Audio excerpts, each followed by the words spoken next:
Fast ಕಟ್ಟಬೇಕು, ಇಲ್ಲದಿದ್ರೆ ಆಗುದಿಲ್ಲ. 1 ಗಂಟೆಗೆ ಆಗೋದು 3 ಚೆಂಡು, ಜಾಸ್ತಿ ಆಗುದಿಲ್ಲ. ನಮ್ಗೆಲ್ಲ 3 ಚೆಂಡು, ಜಾಸ್ತಿ ಹೋಗುದಿಲ್ಲ. ಅದ ನಾನೀಗ ಹೂ ಮರ್ಚಿ ಗೇಣು ಮಾಡ್ತೇನೆ. ಈಗ ಇದೊಂದು ಕೋಲು ನಂಗೆ ಒಂದು 8 ಇಂಚು ಬೇಕು. ಈಗ ಇದನ್ನು 6 ಮಾಡಬೇಕು. ಈಗ ವರ್ಷ ಪೂರ್ತಿ ಇಷ್ಟು ಹೂ ಬರ್ಬೇಕಾದ್ರೆ ನೀವೇನ್ ಮಾಡ್ತೀರಿ? ಇಷ್ಟು ತುಂಬಿಸಿ ಆದ ಮೇಲೆ ಇದನ್ನು 50 ಮಾಡಿ 75 ಮಾಡಿ ಈಗ 100 ಮಾಡಿ ಈಗ 150 ಉಂಟು ನನ್ನ ಹತ್ರ ಟೋಟಲ್. ಈಗ ನಮಗೆ ಈಗ ಜೀವನಕ್ಕೆ ಏನು ತೊಂದರೆ ಇಲ್ಲ ಇದರಲ್ಲಿ ಮಲ್ಲಿಗೆಯಲ್ಲಿ. ಯಾವುದೇ ಕೆಲಸ ಮಾಡಬೇಕಾದ್ರೂ ಜೀವನದಲ್ಲಿ ಮನಸ್ಸು ಮತ್ತು ತಾಳ್ಮೆ ಮುಖ್ಯ. ಇವೆರಡಿದ್ರೆ ಜೀವನದಲ್ಲಿ ಏನು ಬೇಕಾದರೂ ಸಾಧಿಸಬಹುದು. ಮನೆಯಲ್ಲೇ ಇರುವವರು ತಮ್ಮ ಬಿಡುವಿನ ವೇಳೆಯಲ್ಲಿ ಇರುವಂತಹ ಸ್ವಲ್ಪ ಜಾಗದಲ್ಲಿ ಈ ಮಂಗಳೂರು ಮಲ್ಲಿಗೆ ಕೃಷಿಯನ್ನು ಮಾಡಬಹುದು. ಯಾವ ರೀತಿಯಲ್ಲಿ ಕೃಷಿ ಮಾಡಬಹುದು ಅಂತ ಹೇಳಿ ಸಂಪೂರ್ಣ ಮಾಹಿತಿಯನ್ನು ನಮಗೆ ಜೆರಾಲ್ಡ್ ಡಿಸೋಜ ಅವರು ಕೊಡ್ಲಿಕ್ಕಿದ್ದಾರೆ. ನೇರವಾಗಿ ಅವರನ್ನು ಮಾತನಾಡಿಸಿಕೊಂಡು ಬನ್ನಿ.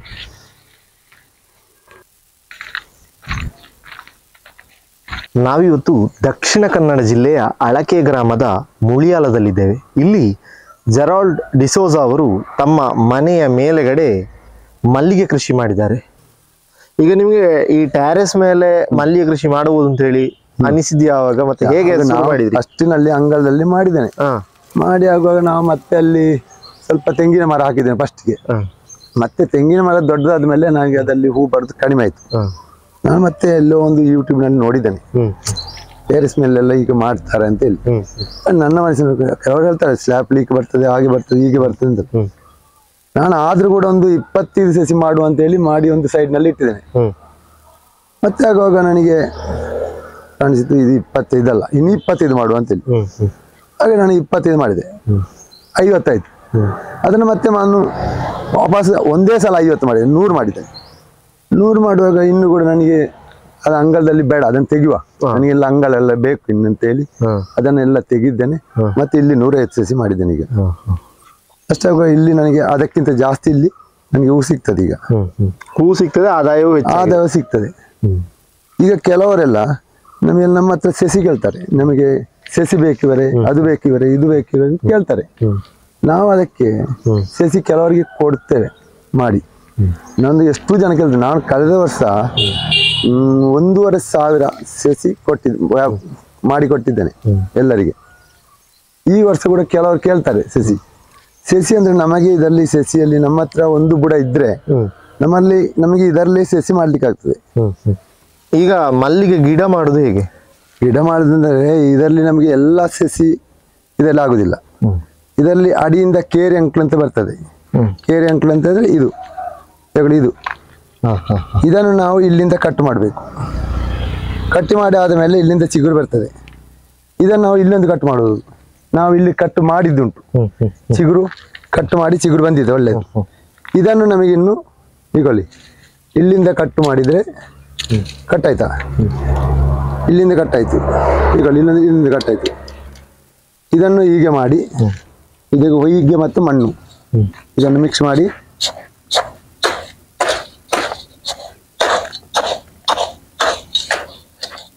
ಇದು ಮಾತ್ರ ಸಾಕಾಗ್ತದೆ. ಇದಕ್ಕೆ ಕಟ್ ಮಾಡಿ ಹಾಕುವಾಗ ನೀವು ಗೊಬ್ಬರ ಹಾಕಬಾರ್ದು.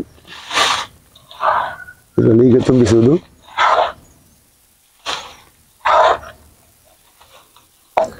ಇಷ್ಟು ತುಂಬಿಸಿ ಆದ ಮೇಲೆ ಇದರಿಂದ ಇದನ್ನು ತೆಗಿಬೇಕು. ಇದನ್ನು ಇಷ್ಟು ತೆಗಿಬೇಕು. ಈ ಚಿಗುರು ಸಾಕಾಗ್ತದೆ. ಈಗ ಇದನ್ನು ಕೂಡ ಈ ಕೈ ತೆಗಿಬಹುದು. ಇಷ್ಟು ಮಾಡಿ ಇದನ್ನು ನಾವು ಈ ತೊಟ್ಟೆಯಲ್ಲಿ ಹಾಕ್ಬೋದು.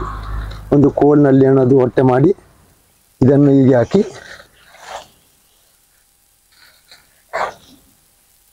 ಇನ್ನು ಇದನ್ನು ನಾವು ಬಿಸಿಲು ಜಾಸ್ತಿ ಬೀರಬಾರ್ದು, ನೀರು ಕೂಡ ಜಾಸ್ತಿ ಹಾಕಬಾರ್ದು. ಇದನ್ನು ಸ್ವಲ್ಪ ನೆರಳಿನಲ್ಲಿ ಇಡಬೇಕು. ಇದು ನಮಗೆ 1 ತಿಂಗಳಾಗುವ ಚಿಗುರು ಸರಿಯಾಗಿ ಬಂದು ನಮಗೆ ಇದು ಸಸಿ ಆಗ್ತದೆ. ಇದನ್ನು ಮತ್ತೆ ನಾವು 1-2 ತಿಂಗಳು ಹೋದ ಮೇಲೆ ದೊಡ್ಡದಾದ ಮೇಲೆ ಮತ್ತೆ ನಮಗೆ ನಾವು ದೊಡ್ಡ ಇಂಥ ಬ್ಯಾಗಿಗೆ ಆಗ್ಬೋದು. ಯಾವುದು ಇದು ನಮಗೆ 1 ವರ್ಷದ ಸಸಿ ಇದು ಈಗ ನಮಗೆ 1-2 ತಿಂಗಳು 3 ತಿಂಗಳು ಆಯಿತು. ಇದನ್ನು ನಾವು ಫಸ್ಟಿಗೆ ಇದಕ್ಕೆ ಮಣ್ಣು ತುಂಬಿಸಬೇಕು. ಮಣ್ಣು ಈ ಇಂಥಲ್ಲೇ ಆಗುವಾಗ ನಾನು ಇದಕ್ಕೆ ಗೊಬ್ಬರ ಹಾಕಬೇಕು.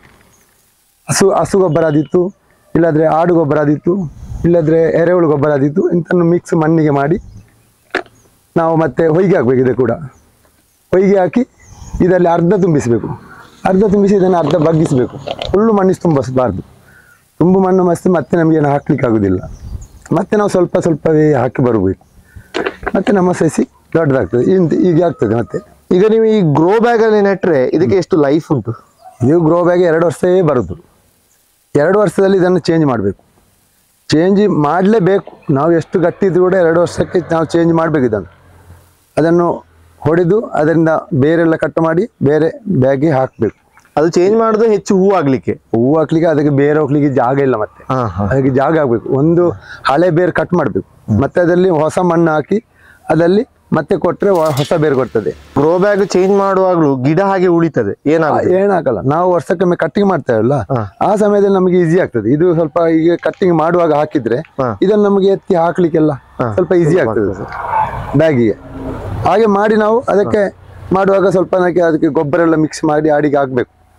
ಒಂದು 2 ವರ್ಷಕ್ಕೊಮ್ಮೆ ಇದನ್ನು ಚೇಂಜ್ ಮಾಡ್ಲಿಕ್ಕೆ ಉಂಟು. ಬ್ಯಾಗ್ ಚೇಂಜ್ ಮಾಡುದಂದ್ರೆ ನಾವು ಇದನ್ನು ಇಲ್ಲಿ ಒಂದು ಬೇರೆ ಕೂಡ ಹೋಗ್ಲಿಲ್ಲ. ಹೋಗಿದಾ? ಇಲ್ಲಲ್ಲ, ಇವಾಗ ಏನಾಗ್ಲಿಲ್ಲ. ಇದನ್ನು ನಾವು ಕಟ್ ಮಾಡ್ಬೇಕು. ಕಟ್ ಮಾಡಿ ಈ ಪ್ಲಾಸ್ಟಿಕ್ ತೆಗಿಬೇಕು. ಇದೆಲ್ಲ ಹೊರಗಿದ್ದ ಮಣ್ಣು ಮತ್ತೆ ಮೇಲಿಂದ ಮಣ್ಣೆಲ್ಲ ತೆಗಿಬೇಕು. ಅಡಿ ಇಲ್ಲಿ ಬೇರೆ ಇರ್ತದೆ ಫುಲ್ಲು. ಇದನ್ನೆಲ್ಲ ನಾವು ಕಟ್ ಮಾಡ್ಬೇಕು. ಕಟ್ ಮಾಡಿ ಇದನ್ನು ಬೇರೆ ಬ್ಯಾಗಿಗೆ ಹಾಕ್ಬೇಕು. ಹಾಕುವಾಗ ಇದಕ್ಕೆ ಬೇರೆ ಮಣ್ಣು ನಾವು ಮಿಕ್ಸ್ ಮಾಡಿ ಹಾಕ್ಬೇಕು. ಸ್ವಲ್ಪ ಗೊಬ್ಬರ ಎಲ್ಲ ಮಿಕ್ಸ್ ಮಾಡಿ ಅದಕ್ಕೆ ಮಣ್ಣು ಹಾಕ್ಬೇಕು. ಮತ್ತೆ ನಾವು ಹಾಗೆ ತೆಗೆದಾಗ ಬೇರುಗಳಿಗೆ ನೋವಾಗುದಿಲ್ಲ? ನೋವು ಆಗ್ಬೇಕು. ನೋವು ಆಗ್ಬೇಕು. ನಾವು ಅದನ್ನು ಕಟ್ಟಿಂಗ್ ಮಾಡುವ ಸಮಯದಲ್ಲಿ ಚೇಂಜ್ ಮಾಡ್ಲಿಕ್ಕೆ ಆಗ್ತದೆ ನಮಗೆ. ಈಗ ನಮಗೆ ಅದನ್ನು ಎತ್ತಿ ಹಾಕ್ಲಿಕ್ಕೆಲ್ಲ ಭಂಗ. ನಾವು ಇಷ್ಟು ಕಟ್ಟಿಂಗ್ ಮಾಡ್ತಲ್ವಾ, ಅದು ಸಸಿ ಸಣ್ಣದಾಗ್ತದೆ. ಅಷ್ಟಾಗ ನಮಗೆ ಬೇರೆ ಬ್ಯಾಗ್ನಲ್ಲಿ ಹಾಕ್ಲಿಕ್ಕೆ ಈಸಿ ಆಗ್ತದೆ. ಅದು ಈಗ ಕಟ್ಟಿಂಗ್ ಮಾಡಿದನ್ನ ಏನ್ ಮಾಡ್ತೀರಿ? ಕಟ್ಟಿಂಗ್ ಮಾಡಿದ್ರೆ ಅದನ್ನು ನಾವು ಬಿಸಾಡುದು. ಮತ್ತೆ ಅದು ಗಿಡಕ್ಕೆ ಆಗುದಿಲ್ಲ, ಸಸಿ ಅದು ಆಗುದಿಲ್ಲ. ನಾನು ಹೇಳ್ದಾಗ ಅದು ಕೇರಿ ಅಂಕ್ಲ ಬಂದದ್ದನ್ನೇ ನಾವು ಇಂಥ ಬ್ಯಾಗ್ನಲ್ಲಿ ಹಾಕಿದ್ರೆ ಇದು ನಮಗೆ ಇನ್ನು ಒಳ್ಳೆ ಸಸಿ ಬರ್ತದೆ. ಅದು ನಮಗೆ ಇದನ್ನು ಫಸ್ಟಿಗೆ ಮಾಹಿತಿ ಕೊಟ್ಟದ್ದು ನಮಗೆ ಕೃಷಿ ವಿಜ್ಞಾನ ಅಭಿವೃದ್ಧಿಯವರು ಬಂದು ನಮಗೆ ಈ ಕತ್ತರಿಯಲ್ಲಿ ಅವರೇ ಕೊಟ್ಟದ್ದು. ಅವರೇ ಅವರಿಗೆ ಭಾರಿ ಖುಷಿಯಾಗಿದೆ. ನಮ್ಮಲ್ಲಿ ನಾವು ಮಾಡಿದ್ದೆಲ್ಲ ನೋಡಿ ಅವರಿಗೆ ಭಾರಿ ಖುಷಿಯಾಗಿದೆ. ಅವರಿಗೆ ಇದನ್ನು ನಮಗೆ ಒಂದು 5,000 ರೂಪಾಯಿ ಕೈಯಲ್ಲಿದ್ರೆ ಸ್ಟಾರ್ಟ್ ಮಾಡ್ಬೋದು. ಅಷ್ಟು ಕಡಿಮೆ ಬಂಡವಾಳ ಸಾಕಾಗ್ತದೆ ಇದಕ್ಕೆ. ಅಂದರೆ 50 ಗ್ರೋ ಬ್ಯಾಗ್, ಮತ್ತೆ ಅದಕ್ಕೆ ಸ್ವಲ್ಪ ಹೊಯ್ಗೆ, ಸ್ವಲ್ಪ ಮಣ್ಣು, ಅದಕ್ಕೆ ಏನಾದರೂ ಸ್ವಲ್ಪ ಸಾವಯವ ಗೊಬ್ಬರ ಮಿಕ್ಸ್ ಮಾಡಬೇಕು. ಅಷ್ಟಾಗ ನಮಗೆ ಅಷ್ಟರಲ್ಲಿ 5,000 ರೂಪಾಯಿ ಬೇಡ, ಕಡಿಮೆ ಅಂತ ಹೇಳಿದ್ರೆ. ಅದರ ಕಡಿಮೆಯಲ್ಲಿ ಕೂಡ ಮಾಡ್ಬೋದು. ಜಾಗ ಒಂದು 5 ಸೆನ್ಸ್ ಜಾಗ ಇದ್ರೆ ಸಾಕು, ಜಾಸ್ತಿ ಬೇಕಂತಿಲ್ಲ ನಮಗೆ. ಬಿಸಿಲು ಮಾತ್ರ ಜಾಸ್ತಿ ಬೇಕು. ಮುಖ್ಯವಾಗಿ ಬಿಸಿಲೇ ಬೇಕು. ಬಿಸಿಲು ಜಾಸ್ತಿ ಬೀಳ್ಬೇಕು. ಬಿಸಿಲು ಕಡಿಮೆ ಅಂತಂದ್ರೆ ಅದರಲ್ಲಿ ನಮಗೆ ಹೂ ಬರಲ್ಲ. ಸಸಿ ಮಾತ್ರ ಬರ್ತದೆ, ಹೂ ಬರಲ್ಲ. ನಾವೊಂದು 3 ತಿಂಗಳವರೆಗೆ ಅದರಲ್ಲಿ ಇಂಥ ಮುಗುರನ್ನು ನಾವು ತೆಗಿಬೇಕು. ತೆಗಿದ್ರೆ ಮಾತ್ರ ನಮಗೆ ಸಸಿ ಒಳ್ಳೆ ದೊಡ್ಡದಾಗಿ ಬರ್ತದೆ. ದೊಡ್ಡದಾದ ಮೇಲೆ ನಾವು 6 ತಿಂಗಳು ಮತ್ತೆ ಹೂ ತೆಗಿಲಿಕ್ಕೆ ಸ್ಟಾರ್ಟ್ ಮಾಡುದು. ಸಸಿ ಸಣ್ಣದಿರುವಾಗ ನಾವು ಮಲ್ಲಿಗೆ ತೆಗಿಬಾರ್ದು. ಮಲ್ಲಿಗೆ ಮುಗುರು ಬಂದ್ರೆ ಅದನ್ನು ತೆಗಿಬೇಕು. 6 ತಿಂಗಳು ಮತ್ತೆ ಸ್ವಲ್ಪ ಸ್ವಲ್ಪ ಕೊಡ್ಬೋದು ಹೂ. ಮತ್ತೆ ನಮಗೆ ಒಂದು ವರ್ಷದಲ್ಲಿ ಸರಿಯಾಗಿ ಹೂ ಆಗ್ತದೆ. ಸಸಿಯಲ್ಲಿ ಒಳ್ಳೆ ಈಲ್ಡಿಂಗ್ ಬರ್ತದೆ. ಅದು ಅರಳಿಂಡಿ ಸ್ವಲ್ಪ ಜಾಸ್ತಿ ಆಗ್ತದೆ. ಅರಳಿಂಡಿಯಲ್ಲಿ ಒಳ್ಳೆ ಹೂ ಬರ್ತದೆ. ಒಂದು ಸಲ ಅರಳಿಂಡಿ ಹಾಕಿದ್ರೆ ಒಂದು ಸಲ ಬೇವಿನ ಹಿಂಡಿ ಆಗ್ತದೆ. ಮತ್ತೊಂದು ಸಲ ಅದಕ್ಕೆ ಇಷ್ಟು ಸಸಿಗೆ ನಮಗೆ 150 ಸಸಿ ಉಂಟು. ಒಂದು 2 kg ಅಥವಾ 3 kg ನೆಲಕಡಲೆ ಹಿಂಡಿ, ಅದಕ್ಕೆ ಒಂದು 10 kg ದನದ ಇದು ಮೂತ್ರ, ಗೋಮೂತ್ರ ಅದನ್ನು ಮಿಕ್ಸ್ ಮಾಡಿ ನಾವು 4 ದಿವಸ ಇಟ್ಟು ಅದನ್ನು ಮಿಕ್ಸ್ ಮಾಡಿ ಸ್ವಲ್ಪ 1 ಲೀಟರ್ ಮಾಡಿ ಹಾಕ್ತೇವೆ. ಮತ್ತೆ ನಾವು ಸುಡುಮಣ್ಣು ಉಂಟಲ್ವಾ, ಸುಡುಮಣ್ಣು ಸೆಗಣಿಯಿಂದ ಮಾಡ್ತೇವೆ. ನಾವು ಒಣಗಿದ ಸೆಗಣಿಯಿಂದ ಸುಡುಮಣ್ಣು ಮಾಡಿ ಹಾಕ್ತೇವೆ. ಮತ್ತೆ ಹಸಿ ಸೆಗಣೆಲ್ಲ ಇದಕ್ಕೆ ಆಗಲ್ಲ, ಇದು ಸಾಯ್ತದೆ, ಖಾರ ಆಗ್ತದೆ. ಒಣಗಿದ ಇದು ಸೆಗಣಿಯನ್ನು ನಾವು ಸುಡುಮಣ್ಣು ಮಾಡಿ ಇದಕ್ಕೆ ಸ್ವಲ್ಪ ಇಷ್ಟು ಹಾಕ್ತೇವೆ. ನಾವು ಒಂದು 100 ಗ್ರಾಮ್ಸ್ ಎಲ್ಲ ಹಾಕ್ತೇವೆ. ನಮಗೆ ಇದು ಗ್ರೋ ಬ್ಯಾಗ್ನಲ್ಲಿ ಮಾಡಿದ್ರೆ ಇದಕ್ಕೆಲ್ಲ ಹೀಟು ಕಡಿಮೆ ಸಾಕಾಗ್ತದೆ. ಇದು ನಮಗೆ ಅದರಲ್ಲಿ ಮಾಡಿದ್ರೆ, ಮಣ್ಣಿನಲ್ಲಿ ಮಾಡಿದ್ರೆ ಹೀಟು ಕೂಡ ಜಾಸ್ತಿ, ಅದರಲ್ಲಿ ಹೂ ಬರುವುದು ಕಡಿಮೆ, ಇಳುವರಿ ಸಹ ಕಮ್ಮಿ. ಅದರಲ್ಲಿ ಇಳುವರಿ ಕಮ್ಮಿ. ಇದರಲ್ಲಿ ನಮಗೆ ಒಳ್ಳೆ ಈಲ್ಡಿಂಗ್ ಬರ್ತದೆ. ಬಂದ್ರೆ ನಮಗೆ ಈಗ ನಿನ್ನೆ ಮಾರ್ಕೆಟ್ನಲ್ಲಿ ಈಗ ನಮಗೆ 3.5 ಅಟ್ಟೆ ಹೂ ಸಿಕ್ಕಿದೆ. ಅಂದ್ರೆ ನಿನ್ನೆ ನಮಗೆ 1,050 ರೂಪಾಯಿ ರೇಟ್ ಇತ್ತು. ನಮಗೆ 3,500 ರೂಪಾಯಿ ರೇಟ್ ಸಿಗ್ತದೆ ನಿನ್ನೆ ಮಲ್ಲಿಗೆ. ಇವತ್ತಿನ ಅದಕ್ಕೆ ಇನ್ನು 12 ಗಂಟೆ ಆಗುವಾಗ ಗೊತ್ತಾಗ್ತದೆ ನಮಗೆ ಪ್ರತಿನಿತ್ಯ 12 ಗಂಟೆಗೆ 12 ಗಂಟೆಗೆ ನಮಗೆ ಮೊಬೈಲ್ಗೆ ಬರ್ತದೆ, ಅದು ಗೊತ್ತಾಗ್ತದೆ ನಮಗೆ ಇಷ್ಟು ರೇಟ್ ಉಂಟು ಅಂತ ಹೇಳಿ. ಅಷ್ಟಾಗುವ ನಮಗೆ ಒಂದು ಮನಸ್ಸಿನಲ್ಲಿ ಖುಷಿ ಆಗ್ತದೆ. ಇದೊಂದು ಆಟ ಆಡಿದಾಗೆ, ಈ ಕೆಲಸ ಒಂದು ಆಟ ಆಡಿದಾಗೆ ಹೇಳಿದ್ರೆ ಇದು ಒಂದು ದಿವಸ ರೇಟ್ ಇರುವುದಿಲ್ಲ. ಅದಕ್ಕೆ 200 ರೂಪಾಯಿಗೆ ನಾವು 8 ಅಟ್ಟಿ ಹೂ ಕೊಟ್ಟಿದ್ದೇವೆ. 200 ರೂಪಾಯಿ ಒಂದು ಅಟ್ಟಿಗೆ ನಾವು ಕೊಟ್ಟಿದ್ದೇವೆ. ಈಗ ಈ ರೀತಿಯಾಗಿ ಯಾರು ಬೇಕಾದ್ರೂ ಹೂವಿನ ಕೃಷಿ ಮಾಡಬಹುದು, ಯಾರು ಕೂಡ ಮಾಡ್ಬೋದು. ಇವತ್ತು ಎಲ್ಲರಿಗೆ ಕಷ್ಟ ಅಂತ ಕಾಣ್ತದೆ, ಇದು ಕಷ್ಟ ಏನಿಲ್ಲ. ಇದು ಮಾಡ್ಲಿಕ್ಕೆ ಶುರುವಾದ್ರೆ ಅವ್ರು ಮಾಡ್ತಾರೆ, ಯಾರು ಕೂಡ ಮಾಡ್ತಾರೆ. ಇದು ಅವ್ರು ಇದನ್ನು ಕಟ್ಟಿ ಒಂದು ಚೆಂಡಾದ್ರೆ 2 ಚೆಂಡಾದ್ರೂ ಮಾರ್ಕೆಟ್ಗೆ ಕೊಡ್ಬೇಕು. ಅಷ್ಟ ಅದಕ್ಕೆ ರೇಟ್ ನೋಡುವಾಗ ಅವರಿಗೆ ಗೊತ್ತಾಗ್ತದೆ. ಮತ್ತೆ ಇದಾದಿತ್ತು ನಮಗೆ, ಈಗ 10 ಸಸಿ ಇದ್ರೆ ಮತ್ತೆ 20 ಮಾಡುವ 30 ಮಾಡುವ, ಹಾಗೆ ಮಾಡಿ ಮಾಡಿ ನಾವು ಫಸ್ಟಿನಲ್ಲಿ ನಾವು ಅಂಗಳದಲ್ಲಿ ಮಾಡಿದ್ವಿ. ಅಂಗಳದಲ್ಲಿ ಮಾಡಿ ನಮಗೆ ಸ್ವಲ್ಪ ಹೂವಾಗಿದೆ. ಮತ್ತೆ ನನ್ನ ಮನಸ್ಸಿನಲ್ಲಿ ಕಾಣ್ತು ನಾನು ಇದರಲ್ಲಿ ಒಂದು 25 ಇಡುವ ಅಂತ 25 ಇಟ್ಟೆ. ಮತ್ತೆ ಈಗ 25 50 ಮಾಡಿ 75 ಮಾಡಿ ಈಗ 100 ಮಾಡಿ ಈಗ 150 ಉಂಟು ನನ್ನ ಹತ್ರ ಟೋಟಲ್. ಈಗ ನಮಗೆ ಈಗ ಜೀವನಕ್ಕೆ ಏನು ತೊಂದರೆ ಇಲ್ಲ. ಇದರಲ್ಲಿ ಮಲ್ಲಿಗೆಯಲ್ಲಿ ಒಂದು ಸ್ವಲ್ಪ ರೇಟ್ ಕಮ್ಮಿ ಇದ್ರೂ ಕೂಡ 200 ರೂಪಾಯಿ ಇರ್ತದೆ, ನಮಗೆ ಕಟ್ಟಿದ ಮಜೂರಿ ಸಿಗ್ತದೆ ಅಷ್ಟಲ್ಲ. ಈಗ ಎಲ್ಲರೂ ಮಲ್ಲಿಗೆ ಕೃಷಿ ಮಾಡಿದ್ರೆ ಇದಕ್ಕೆ ಅಷ್ಟು ಮಾರ್ಕೆಟ್ ಉಂಟಾ? ಮಾರ್ಕೆಟ್ ಈ ಫಂಕ್ಷನ್ ಇದ್ರೆ ಇದಕ್ಕೆ ಮಾರ್ಕೆಟ್ ಉಂಟು. ಫಂಕ್ಷನ್ ಬರ್ಬೇಕು, ಫಂಕ್ಷನ್ ಬಂದ್ರೆ ಮಾತ್ರ ಇದಕ್ಕೆ ರೇಟು, ಇಲ್ಲಂತ ಇದಕ್ಕೆ ರೇಟ್ ಸ್ವಲ್ಪ ಕಡಿಮೆ ಆಗ್ತದೆ. ಈಗ ಯಾರ ಸಸಿಯಲ್ಲಿ ಕೂಡ ಹೂ ಇಲ್ಲ. ನಾನು ಕೆಲವು ಕಡೆಯಲ್ಲಿ ನೋಡಿದ್ದೇನೆ, ಯಾರ ಮನೆಯಲ್ಲಿ ಕೂಡ ಇದಕ್ಕೆ ಈಗ ಹೂ ಕಡಿಮೆ ಎಲ್ಲಲ್ಲಿ. ನಮಗೆ ಈಗ ಹೂ ಒಳ್ಳೆ ಸಿಗ್ತದೆ, ನಾವು ಅದರಿಂದ ಇದರಲ್ಲಿ ಸ್ವಲ್ಪ ನಮಗೆ ಒಳ್ಳೆ ಪ್ರಾಫಿಟ್ ಸಿಗ್ತದೆ. ರೇಟ್ ಇರುವಾಗ ನಮಗೆ ಹೂ ಆದ್ರೆ ಯಾವ ಕೆಲಸ ನಮಗೆ ಬೇರೆ ಯಾವ ಕೆಲಸ ಬೇಡ, ಇದೇ ಸಾಕಾಗ್ತದೆ. ಸರಿ, ಸಾಕಾಗ್ತದೆ ನಮಗೆ. ಈಗ ಸರಿಸುಮಾರು ವರ್ಷದಲ್ಲಿ ಎಷ್ಟು ಸಮಯ ಒಳ್ಳೆ ಆದಾಯ ಸಿಗ್ತದೆ ಇದರಲ್ಲಿ? ನಮಗೆ ಈಗ ಕಂಟಿನ್ಯೂಸ್ ಯಾವಾಗಲೂ ಸಿಗ್ತದೆ. ಹೌದಾ? ವರ್ಷ ಪೂರ್ತಿ ಸಿಗ್ತದೆ. ಮಳೆಗಾಲದಲ್ಲೂ ಸಿಗ್ತದೆ? ಮಳೆಗಾಲದ ಕೂಡ ನಮಗೆ 1 ಅಟ್ಟಿ ಹೂ ಸಿಗ್ತದೆ. ಈಗ 2 ಅಟ್ಟಿಗಿಂತ ಕಮ್ಮಿ ಬರ್ದಿಲ್ಲ. ಮಳೆಗಾಲದಲ್ಲಿ ನಮಗೆ 1 ಅಟ್ಟಿಗಿಂತ ಕಡಿಮೆ ಬರ್ದಿಲ್ಲ. ಮಳೆಗಾಲದಲ್ಲಿ ಒಳ್ಳೆ ರೇಟ್ ಇರ್ತದೆ. ಈಗ ವರ್ಷ ಪೂರ್ತಿ ಇಷ್ಟು ಹೂ ಬರ್ಬೇಕಾದ್ರೆ ನೀವೇನ್ ಮಾಡ್ತೀರಿ? ಸರಿಯಾಗಿ ನಾವು ಕಟ್ಟಿಂಗ್ ಕೊಡ್ಬೇಕು. ಕಟ್ಟಿಂಗ್ ವರ್ಷದಲ್ಲಿ ಕೊಟ್ಟು ನಮಗೆ ಇದಕ್ಕೆ ಬೇಕಾಗುವ ಹಾಕ್ಬೇಕು. ಯಾವುದು? ನಾನು ಹರಳಿಂಡಿ ಜಾಸ್ತಿ ಹಾಕಿದ್ರೆ ನಮಗೆ ಒಳ್ಳೆ ಹೂ ಬರ್ತದೆ. ಬೇವಿನ ಹಿಂಡಿ ಕೂಡ ನಾವು ಹಾಕ್ತೇನೆ. ಅದಲ್ಲದೆ ನಾವು ಗೋಮೂತ್ರ, ನೆಲಕಡಲೆ ಹಿಂಡಿ ಅದು ಹಾಕ್ತೇವೆ ಒಂದ್ಸಲ. ಮತ್ತೆ ಇದಕ್ಕೆ ವರ್ಷಕ್ಕೊಮ್ಮೆ ನಾವು ಇದು ಕುಮ್ಮೆ ಹಾಕ್ತೇವೆ. ಕುಮ್ಮೆ ಅಂತ ಹೇಳಿದ್ರೆ ಅದು ಇದಕ್ಕೆ ರೋಗ ಬರದಂತೆ ನೋಡ್ತದೆ. ಅಂಥದ್ದೆಲ್ಲ ಹಾಕಿದ್ರೆ ನಮಗೆ ನಾವು ಇದಕ್ಕೊಂದು 20 ದಿವಸ 1 ತಿಂಗಳಿಗೊಮ್ಮೆ ಇದಕ್ಕೆ ನಾವು ಸಾವಯವ ಅದು ಮಾಡಿ ಕೊಟ್ರೆ ನಮಗೆ ಹೂ ಬರ್ತಲೇ ಇರ್ತದೆ. ಇದರಲ್ಲಿ ಹೂ ಜಾಸ್ತಿ ಬರ್ತದೆ. ಇದಕ್ಕೆ ನಾನು ಮಾತ್ರ ಇದಕ್ಕೆ 2 ಸಲ ನೀರು ಸ್ಪ್ರೇ ಮಾಡ್ತೇನೆ, ದಿವಸದಲ್ಲಿ 2 ಸಲ. 10 ನಿಮಿಷದ ನೀರು 105 ಸಸಿಗೆ. ಹೌದಾ? 1 ಇಂಚ್ ಪೈಪ್ನ ನೀರು ಬರ್ತದೆ. 10 ನಿಮಿಷ ಬಿಟ್ರೆ ನಮಗೆ ಬೆಳಿಗ್ಗೆ ಆಗ್ತದೆ.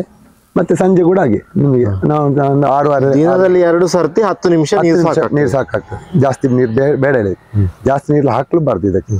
ಈ ಸ್ಲ್ಯಾಪಿಗೆ ನಾವು ತೊಂದರೆ ಆಗದಾಗೆ ಇದಕ್ಕೆ ನಾವು ಒಂದು ಅಡಿಯಲ್ಲಿ ಒಂದು ಪ್ಲಾಸ್ಟಿಕ್ ಹಾಕ್ತೇವೆ. ಅದರ ಮೇಲೆ ಮತ್ತೊಂದು ನಾವು ವೀಡ್ ಮ್ಯಾಟ್ ಇದು ಯಾಕೆ ಗೊತ್ತುಂಟ? ಅಡಿಯಲ್ಲಿ ಇರುವ ಪ್ಲಾಸ್ಟಿಕ್ ಇದು ಗ್ರಿಪ್ ಕೊಡ್ತದೆ. ಇದಕ್ಕೆ 5 ವರ್ಷ ಗ್ಯಾರಂಟಿ ಉಂಟು ಮೇಲ್ದಕ್ಕೆ. ನಮ್ಮ ಅಡಿ ಪ್ಲಾಸ್ಟಿಕ್ ಉಂಟಲ್ವಾ, ಇದಕ್ಕೆ ನಮಗೆ 6 ತಿಂಗಳು ಕೂಡ ಗ್ಯಾರಂಟಿ ಇಲ್ಲ. ಅದು ಹಾಕಿದ ಕಾರಣ ಅಡಿಯಲ್ಲಿ ಕೂಡ ಅದಕ್ಕೆ ಒಳ್ಳೆ ಗ್ರಿಪ್ ಸಿಗ್ತದೆ. ನಮಗೇನು ತೊಂದರೆ ಇಲ್ಲ. ನಾನು ಈಗ 6 ವರ್ಷ ಇದರಲ್ಲಿ ಆಯ್ತು, ನಮ್ಗೆ ಏನಾಗ್ಲಿಲ್ಲ. ಈಗ ಇದು ಸ್ವಲ್ಪ ಲೀಕೇಜ್ ಇಲ್ಲ, ಏನು ಬರ್ಲಿಲ್ಲ ನಮಗೆ. ಮತ್ತೆ ಒಂದು 6-7 ವರ್ಷ ಹೋದ್ರೆ ಇದು ಸಸಿ ಚೇಂಜ್ ಮಾಡೋದು ಒಳ್ಳೇದು ನಮಗೆ. ಯಾಕಂದ್ರೆ ನಮಗೆ ಹಾಗೆ ಬೇರೆ ಹಾಕಿಟ್ರೆ ನಮಗೆ ಸಸಿ ಆಗ್ತದೆ. 6 ತಿಂಗಳಲ್ಲಿ ನಮಗೆ ಒಳ್ಳೆ ಸಸಿ ಆಗ್ತದೆ. 6 ತಿಂಗಳು ಮತ್ತೆ ಹೂ ಸಿಗ್ತದೆ. ಮತ್ತೆ ಹೆಚ್ಚು ಅಂತ ಹೇಳಿದ್ರೆ 6 ವರ್ಷ ಒಂದು ಸಸಿ ಬರ್ತದೆ. 6 ವರ್ಷ ಮಾಡಿದ್ರೆ ಸಾಕು, ಜಾಸ್ತಿ ಬರ್ತದೆ. ಮಣ್ಣಿಲಾದ್ರೆ ಎಷ್ಟು ವರ್ಷ ಕೂಡ ಬರ್ತದೆ.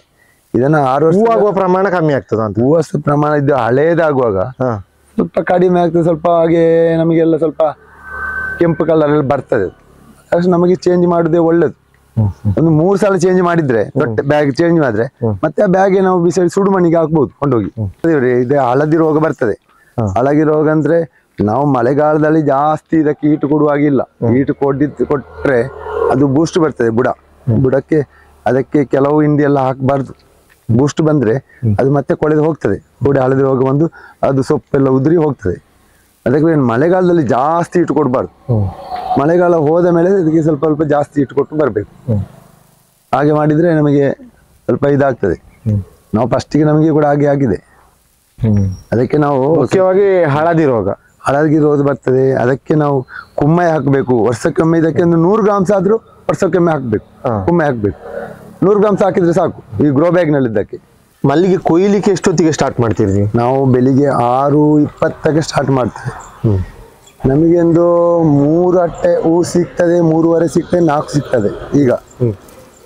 ಈಗ ಸಿಕ್ಕಿದ್ರೆ ನಾವು 8 ಗಂಟೆಗೂ ನಮಗೆ ಕೊಯ್ದಾಗ್ತದೆ.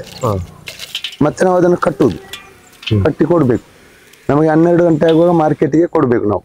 ಇದು ಪ್ರತಿನಿತ್ಯದ ಕೆಲಸ? ಇದು ಪ್ರತಿನಿತ್ಯದ ಕೆಲಸ, ಇದನ್ನು ಮಾಡಲೇಬೇಕು. ಅಷ್ಟು ಗಂಟೆಗೆ ನಾವು ಎಲ್ಲಿಗೆ ಹೋಗ್ಲಿಕ್ಕಿಲ್ಲ, ಮಲ್ಲಿಗೆ ಕೊಯ್ದು ಕೊಡ್ಲೇಬೇಕು. ಅಲ್ಲ, ಇದನ್ನು ಹೇಗೆ ಹೊಂದಾಣಿಸಿಕೊಳ್ತೀರಿ? ಪ್ರತಿನಿತ್ಯ ಮಾಡ್ಬೇಕಾದ್ರೆ ಕಷ್ಟ ಆಗ್ತದೆ. ನಾವು ಎಲ್ಲಿಯಾದ್ರೂ ಹೋಗ್ತಿದ್ರೆ ಫಂಕ್ಷನ್ಗೆ ಆಗುವ ಹೋಗ್ತದೆ, ಮತ್ತೆ ನಾವು ಬರ್ತೇವೆ ರಾತ್ರಿ ಆಗುವಾಗ. ಬಂದ್ರೆ ನಮಗೆ ಬೆಳಿಗ್ಗೆ ಇದು ಸ್ಟಾರ್ಟ್ ಮಾಡ್ಬೇಕು. ಪ್ರತಿನಿತ್ಯ ಮಾಡಲೇಬೇಕು. ಮಲ್ಲಿಗೆ ಕಟ್ಟಬೇಕಾದ್ರೆ ಬಳ್ಳಿ ಮಾಡುವ ಕ್ರಮ ಹೇಗೆ? ಬಳ್ಳಿ ಮಾಡಬೇಕಾದ್ರೆ ನಾವು ಬಾಳೆಯನ್ನು ಒಂದು 5 ಫೀಟ್ ಉದ್ದ ಕಟ್ ಮಾಡಬೇಕು. ಕಟ್ ಮಾಡಿ ಆ ಬಾಳೆಯನ್ನು ನಾವು ಒಂದು 2 ದಿವಸ ಅಥವಾ 3 ದಿವಸ ಅದನ್ನು ನಾವು ಹಾಗೆ ಇಡಬೇಕು. ಕಟ್ ಮಾಡಿ ಕುತ್ತ ಇಡಬೇಕು. ಇಟ್ಟು ಅದನ್ನು 4-5 ದಿವಸ ಹೋದ ಮೇಲೆ ಅದನ್ನು ಮತ್ತೆ ಬಿಡಿಸ್ಬೇಕು. ಬಿಡಿಸಿ ಹಾಕಿದ್ರೆ ಒಳ್ಳೆ ಬಳ್ಳಿ ಆಗ್ತದೆ. ಒಂದು 5-6 ದಿವಸದಲ್ಲಿ ಒಳ್ಳೆ ಒಣಗಿ ಬಳ್ಳಿ ಆಗ್ತದೆ. ಅದನ್ನು ನಾವು ಕಟ್ಟಿ ಅದನ್ನು ಗೋಣಿಯಲ್ಲಿ ತುಂಬಿಸಿ ಅದನ್ನು ನಾವು ಒಣಗಿಸಿ ಇಡಬೇಕು. ಮತ್ತೆ ಅದನ್ನು ನಮಗೆ ಎಷ್ಟು ಬೇಕು ಅದನ್ನು ನಾವು ತೆಗೆದು ನೀರಿಗೆ ಹಾಕಬೇಕು. ನೀರಿಗೆ ಹಾಕಿ ನಾವು ಜಾಸ್ತಿ ಹೂ ಇದ್ರೆ ರಾತ್ರಿ ಅದನ್ನು ಹಗ್ಗ ಮಾಡಬೇಕು, ಸಣ್ಣಾಗಿ ಅದನ್ನು ಮಾಡಬೇಕು. ನಾವು ಬಳ್ಳಿಯನ್ನು ತೆಗೆದು ನೀರಿಗೆ ಹಾಕಬೇಕು. ನೀರಿಗೆ ಹಾಕಿ ಅದನ್ನು ನಾವು ಸಣ್ಣ ಚಿಗುರು ಮಾಡಿ ಅಲ್ಲಿ ಇಟ್ಟಿದ್ದಾರೆ, ಹಾಗೆ ಮಾಡಿ ಇಡಬೇಕು. ಇಲ್ಲಿಗೆ ಕಟ್ಟಲಿಕ್ಕೆ ಅವರು ಶುರು ಮಾಡ್ತಾರೆ. ಈಗ 7-8ವರೆಗೆ ನಾ ಸ್ಟಾರ್ಟ್ ಮಾಡ್ತೇನೆ. ಮೇಲಿನ 8ವರೆಗೆ ಹೂ ತೆಗೆದು ಕುಯ್ಕೊಂಡು ಬಂದು 8ವರೆಗೆ ನಾವು ಹೂ ಕಟ್ಟಲಿಕ್ಕೆ ಶುರು ಮಾಡ್ತೇವೆ. ಆದ ನಂತರ 12 ಗಂಟೆಗೆ ನಮ್ಗೆ ಹೂ ಕಟ್ಟಿ ಆಗ್ತದೆ. 12 ಗಂಟೆಗೆ ಚೆಂಡು ಮಾಡಿ ನಾವು ಕೊಡುದು ಅಟ್ಟಿಟ್ಟು. ಬಾಳೆ ಅಗ್ಗಬೇಕು, ನೀರಿಗೆ ಹಾಕ್ಬೇಕು. ಮೊದ್ಲೇ ಮಾಡಿ ಇಟ್ಕೊಳ್ಬೇಕು. ಮೊದ್ಲೇ ಮಾಡಿ ನೀರಲ್ಲಿ ಹಾಕಿ ಅದನ್ನು ಸಣ್ಣಾಗಿ ಇದು ಮಾಡ್ಬೇಕು, ತೆಗಿಬೇಕು. ನೂಲಿನಾಗಿ ತೆಗೆದು ಮತ್ತೆ ಅದನ್ನು ಚೆಂಡು ಮಾಡಿ ಇಡ್ಬೇಕು, ಕಟ್ಟಬೇಕು ಹೂ. ಒಂದು ಅಟ್ಟೆ ಎಲ್ಲ ಇದ್ರೆ ಈಗ ಎಷ್ಟು ಹೊತ್ತು ಬೇಕಾಗ್ತದೆ ಕಟ್ಲಿಕ್ಕೆ? ಒಂದಟ್ಟಿಗೆ 1 ಗಂಟೆ ಸಾಕು. ಒಂದು ಅಟ್ಟಿ ಕಟ್ಲಿಕ್ಕೆ 1 ಗಂಟೆ? 1-1.25 ಗಂಟೆ ಬೇಕು. ಫಾಸ್ಟ್ ಕಟ್ಟಬೇಕು, ಇಲ್ಲದಿದ್ರೆ ಆಗುದಿಲ್ಲ. 1 ಗಂಟೆಗೆ ಆಗುದು 3 ಚೆಂಡು, ಜಾಸ್ತಿ ಆಗುದಿಲ್ಲ. ನಮ್ಗೆಲ್ಲ 3 ಚೆಂಡು, ಜಾಸ್ತಿ ಹೋಗುದಿಲ್ಲ.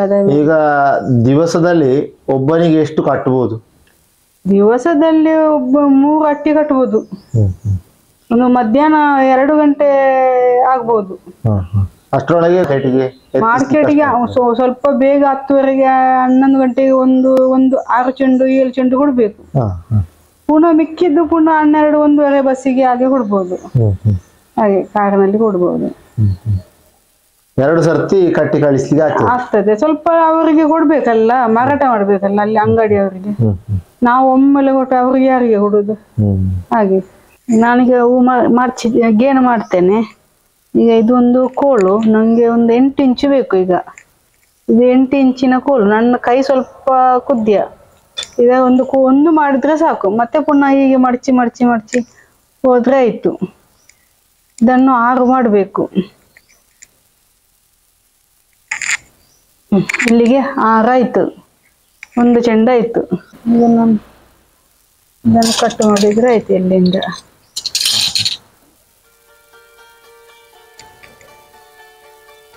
3 ಆಯ್ತು.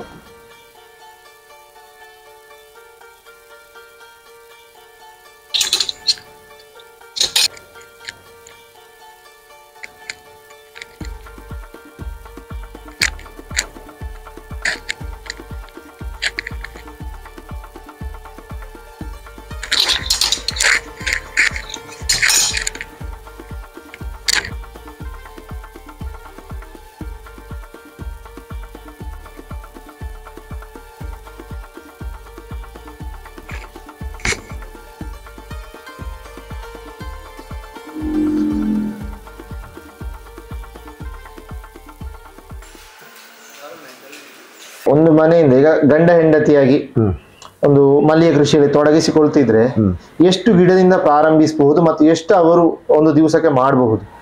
ನಮಗೊಂದು 550 ಸಸಿಯಿಂದ ಮಾಡಿದ್ರೆ ಒಂದು 150 ಸಸಿಯವರೆಗೆ ಮಾಡ್ಬೋದು. ಇಬ್ಬರು 2 ಕೈ ಸೇರಿದ್ರೆ ಮಾತ್ರ ಈ ಕೆಲಸ ಸರಿ ಆಗ್ತದೆ. ಒಂದೇ ಕೈಯಲ್ಲಿ ಮಾಡ್ಲಿಕ್ಕೆ ಇದು ಕಷ್ಟ.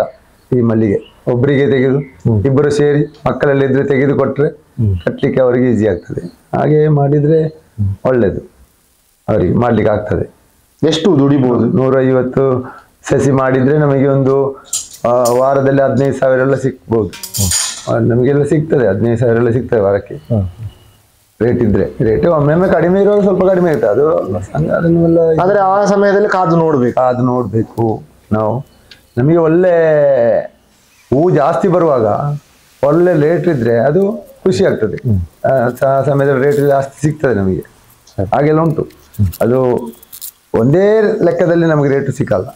ಅದರಿಂದ ಇದೊಂದು ಆಟ ಆಡಿದ ಹಾಗೆ, ಇದರಲ್ಲಿ ಮಾರ್ಕ್ ಸಿಕ್ಕಿದಾಗ ನಮಗೆ ಮಾಡಿದ್ರೆ ನಮಗೆ ಇದು ಒಳ್ಳೆ ಏನು ತೊಂದ್ರೆ ಇಲ್ಲ. ಅದೇ ತಾಳ್ಮೆ ಇದ್ರೆ ರೇಟ್ ಇರುವಾಗ ಒಳ್ಳೆ ಬೆಲೆ ಸಿಕ್ಕಾರೆ. ಕರೆಕ್ಟ್. ತಲೆ ಬಿಸಿ ಮಾಡ್ಲಿಕ್ಕಿಲ್ಲ, ರೇಟ್ ಕಡಿಮೆ ಉಂಟು ಅಂದ್ರೆ ಅದು ನಮಗೆಲ್ಲ ಎಲ್ಲ ಊರಿಗೆ ಆಗಿ ಎಲ್ಲರಿಗೂ ಆಗಿ.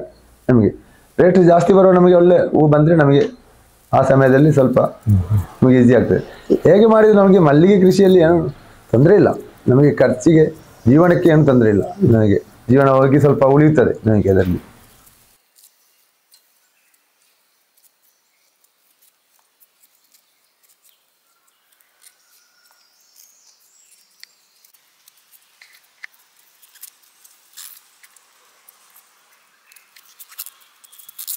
ಮನೆಯಲ್ಲೇ ಇದ್ದುಕೊಂಡು ತಮ್ಮ ಬಿಡುವಿನ ವೇಳೆಯಲ್ಲಿ ಮಲ್ಲಿಗೆ ಕೃಷಿ ಮಾಡಿ ಯಾವ ರೀತಿ ಆದಾಯ ಗಳಿಸಬಹುದು ಅಂತ ಹೇಳಿ ನಮ್ಮ ಇವತ್ತಿನ ಈ ವಿಡಿಯೋದಲ್ಲಿ ನೋಡಿದೆವು.